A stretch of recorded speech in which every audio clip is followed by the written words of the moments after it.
자, 오늘은 지난 시간에 이어서 서술어의 자릿수에 대해서 공부를 해볼게. 자, 서술어의 자릿수는 문장 성분 중에서 서술어 부분에서 다루는 개념이라고 할 수 있겠지. 시험 문제에 꽤 자주 출제되는 부분이니까 어느 정도 지식도 갖추고 또 경험도 필요하지 않을까 싶어.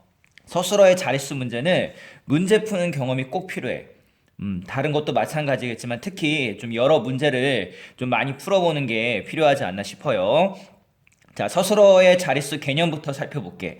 서술어의 자릿수는 서술어의 종류에 따라 필수적으로 요구하는 문장 성분의 수를 말한다.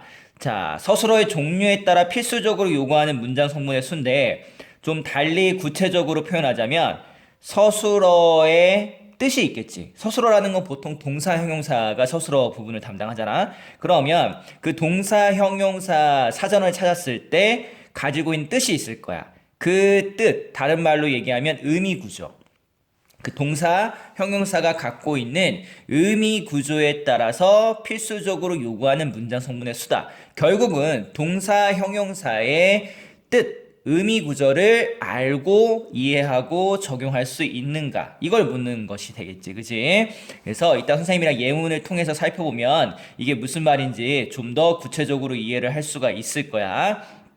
자, 그 다음 또 더 이어보면 본래 본용어의 성격을 나타낸다. 따라서 보조용어는 본용어의 서술어 자릿수를 따른다. 이 얘기는 본용어, 보조용어이 같이 있더라도 우리가 서술어의 자릿수 문제는 우리가 주로 뭘 파악하면 된다? 그렇지. 본용어의 서술어의 자릿수를 파악하면 되겠다. 또 그리고 문제도 대다수 본용어의 자릿수를 묻곤 합니다. 자, 그렇게 이해를 하면 될 것 같아. 그래서 보조용어는 크게 신경 쓰지 않아도 될 것 같아요. 자, 서술어 자릿수의 종류는 크게 세 가지가 있어. 한 자리, 두 자리, 세 자리. 그지?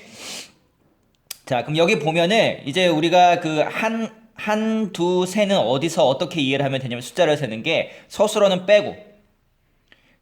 빼고 하나, 둘, 셋, 이렇게 이해를 하면 되겠지. 자, 먼저 한 자리 서술어는 자, 꽃이 피었다 예문을 봐봐. 피다라는 서술어는 지금 누가라는 정보만 필요하지. 그래서 주어만 필요하기 때문에 한 자리 서술어다. 자, 이 한 자리, 두 자리, 세 자리 서술어를 구별하기 위해서는 각 자릿수에 따른 문장 성분의 그 개수나 형식을 여러분들이 꼭 기억을 하고 있어야 될 것 같아. 그치? 문장의 어떤 구조들. 자, 그래서 한 자리 서술어는 주어 서술어라는 문장 구조를 갖고 있다. 자, 이렇게 이해를 하면 될 것 같아. 자, 이거는 쉬우니까 문제 속에 있더라도 그냥 주는 보기가 되겠고, 그지? 쉽게. 이렇게 어렵지 않겠습니다. 핵심은 결국은 두 자리와 세 자리 서술어가 되겠지. 두 자리 서술어는 총 세 가지 종류의 문장 구조를 갖고 있어요. 첫 번째는 주어 목적어 서술어, 두 번째는 주어 보어 서술어, 세 번째는 주어 부사어 서술어. 자, 주어 목적어 서술어를 주목수를 먼저 보면, 자, 여기 뭐 예시 문장에 빠져 있는데 우리 뭐 간단히 만들 수 있죠. 그녀가 밥을 먹었다, 이런 식으로. 그럼 먹다라는 거는 누가? 라는 주어가 필요하고, 또 무엇을, 그치, 밥을, 빵을, 그치, 이런 식으로 목적어가 필요하겠지. 그래서 주어 목적어를 취하는 두 자리 서술어가 되겠다. 자, 우리가 어떤 문장을 만났을 때 목적어가 있다면 또는 주어가 있다면 그거는 무조건 자릿수를 세주면 되는 거야.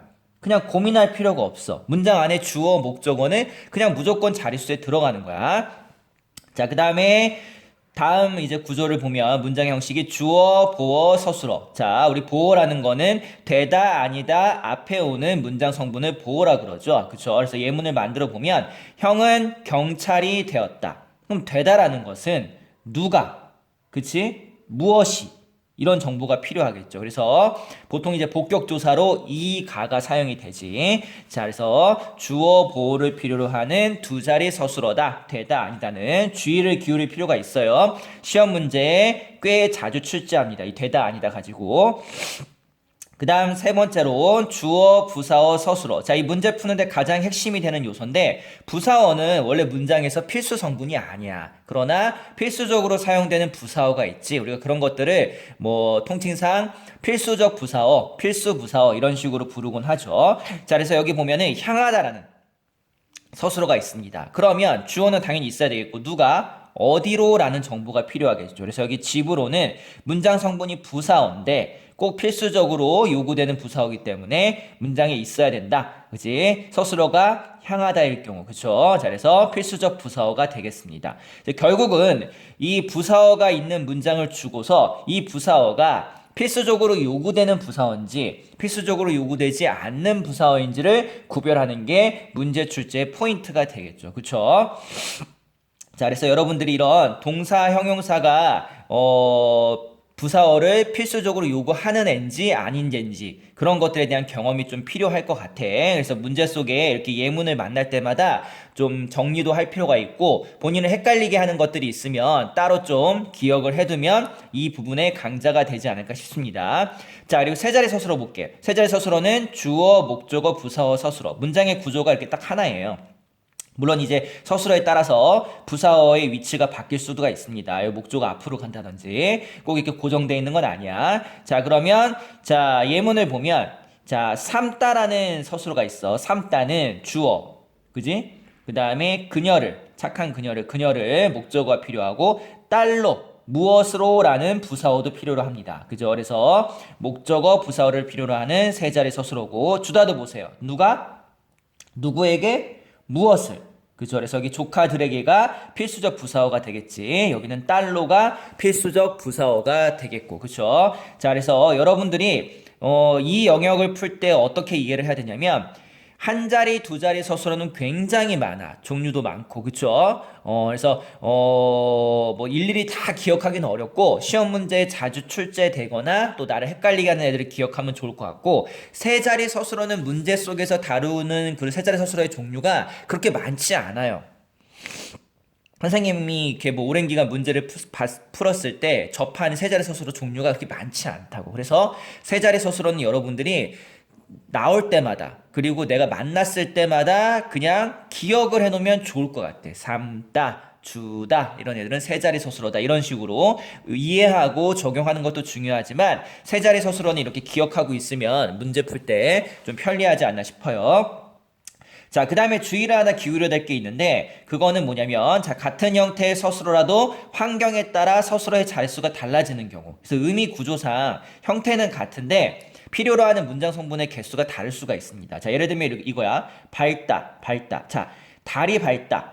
반짝반짝 밝다. 그치, 반짝반짝하다. 이런 이제 의미로, 이런 류의 의미로 사용이 되면 누가 라는 정보만 필요해. 한 자리 서술어가 되겠지? 근데, 자, 나는 지리에 밝다.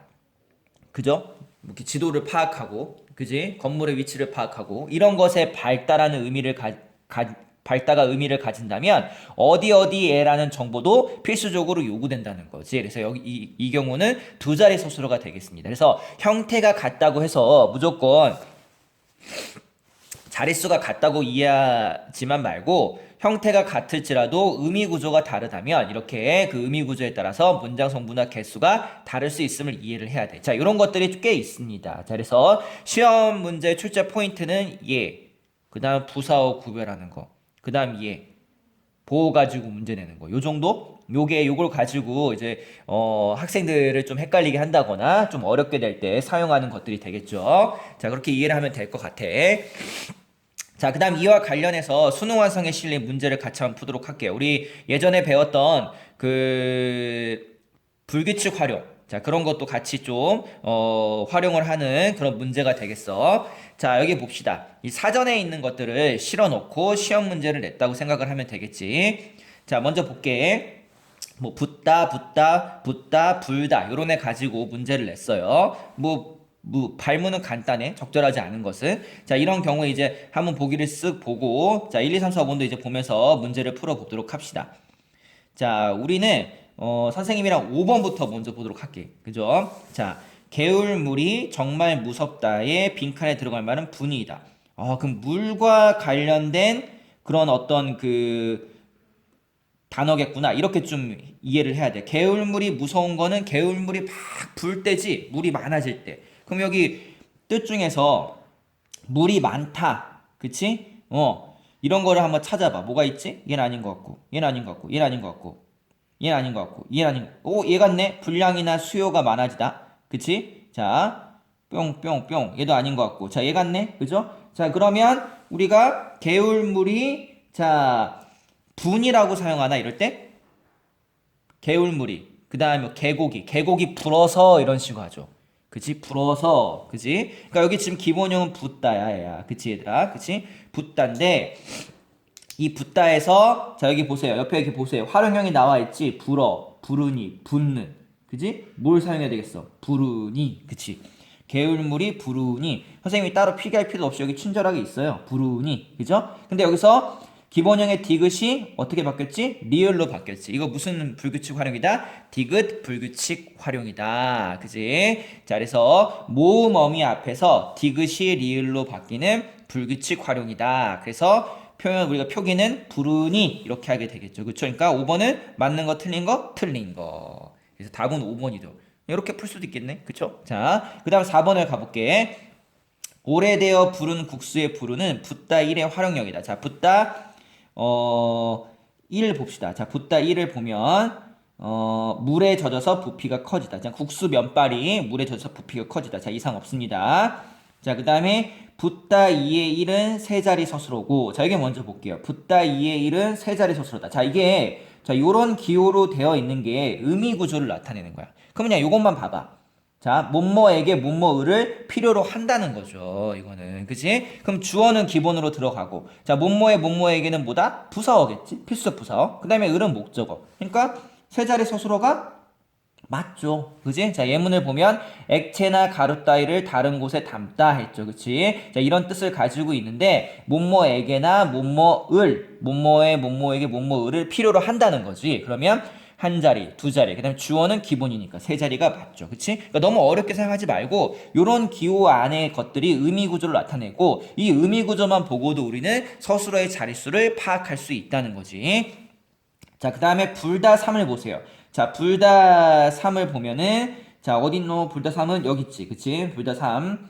자, 뭐뭐을. 목적어만 필요하네? 그죠? 목적어만 필요하니까 주어는 기본이고 주어 목적어니까 두 자리 서술어다. 맞네? 그죠? 자, 그래서 별로 어렵지 않습니다. 이것도 맞는 얘기고. 붓다 2의 1의 예문으로는 냄비에 물을 붓다. 자, 선생님 얘기했지? 이 의미 구조를 가지고 만들어 본 거죠? 자, 누가? 그지? 그녀가 냄비에 물을 붓다. 자, 이렇게가 정확하게 만든 문장이겠지. 근데 주어는 빼고 이렇게 문장을 만들었네요. 문제될 거 없습니다. 그 다음 붓대 2의 2. 자, 왜 문제될 게 없냐? 냄비에, 그 다음에 물을. 그죠? 다 들어가 있으니까 이상한 문장은 아니죠. 주어가 생겼다 있긴 하지만. 자, 붓다 2의 예문으로는 은행에 적금을 붓다. 자, 이것도 자, 뭐뭐을. 자, 뜻을 보면 불입금, 이자, 갯돈 따위를 내는 거다. 자, 이상 없죠. 여기도 냄비에 물을 붓다. 액체나 가루 따위를 다른 곳에 담다. 뜻으로도 이상이 없고 서술의 자릿수도 이상이 없고 얘도 마찬가지고. 그래서 예문이 적절하다고 되겠고 붓다 1, 붓다 2, 그다음에 붓다 얘를 얘기하는 거지. 각각의 어미에 는이 결합한 세 단어는 동음이 관계다. 자, 는이 결합된 게 친절하게 여기 있어요. 이 자, 는이 결합되는 거 여기 있네, 여기. 여기도 있네. 여기도 있네. 요 세 개가 있네요. 뿅, 세 개. 그죠? 그럼 발음 기호를 봐봐. 그죠? 다 똑같네. 자, 동음. 그죠? 소리가 같다는 거죠? 그러니까 소리가 같네. 그죠? 그리고 뜻은 다르네. 그죠? 문제될 거 없습니다. 그래서 1번도 맞는 보기가 되겠지. 그치? 자, 그래서 우리가, 지금 요 문제를 풀기 위해서는 서술어 자릿수에 대한 지식도 좀 필요하고, 사전에 어떤 그 것들을, 내용들을 갖고 와서 문제를 푼 경험도 필요하겠지. 자, 요런 기호 안에 있는 게 서술어가 가지고 있는 의미 구조다. 그치? 그래서 이거를 유의해서 문제를 풀면 되겠고, 불규칙 활용. 디귿 불규칙 활용도 가지고 좀 문제를 냈다. 그리고 동의미 관계도 가지고 문제를 냈다. 이렇게 정리를 좀 하면 되겠죠. 동의미 관계, 디귿 불규칙 활용, 서술어의 자릿수, 자, 이런 것들을 총체적으로 물을 수 있는 뭐 사전 활용 문제였다. 자, 이렇게 이 문제를 정의할 수 있겠네요. 자, 그래서 이번 시간에는 서술어의 자릿수 가지고 한번 이해를 해봤는데 문장 성분 중에서 서술어는 굉장히 중요해. 그죠? 굉장히 중요한데, 그 여러 가지 뭐 다룰 수 있는 문제 속에서도 이 서술어의 자릿수는 꽤 많이 출제되는 영역이고, 어떤 것들에 주의를 해야 되는지 선생님이 오늘 설명을 해줬습니다. 기억을 되짚어봐. 뭐라 그랬지? 자, 이렇게 보어 가지고 문제 내는 거. 그 다음에 필수적 부사어 가지고 시험 문제를 내는 거. 그죠? 자, 그 다음에 형태가 같지만 의미 구조가 다른 애들 가지고 시험 문제를 내는 거. 그죠? 자, 그래서 이런 것들에 주의를 좀 기억할 필요가 있겠고, 마지막으로 선생님이 다시 한번 강조하는 건 뭐다? 이해력, 적용력으로만 문제를 풀려 하지 말고, 내 이해력, 적용력으로 이해가 안 되는 예시들, 잘 헷갈리는 그런 서술어들은 따로 정리해둘 필요가 있겠다. 특히 세 자리 서술어나 두 자리 서술어 중에서 자주 출제되고 나를 헷갈리게 하는 것들은 따로 정리를 해서 장기 기억으로 가져가면 이 분야의 강자가 되겠다. 자, 이렇게 기억을 할 수 있겠네요. 자, 이번 시간엔 서술어의 자릿수에 대해서 공부를 해봤고, 다음 시간에 또 만나도록 하자. 안녕.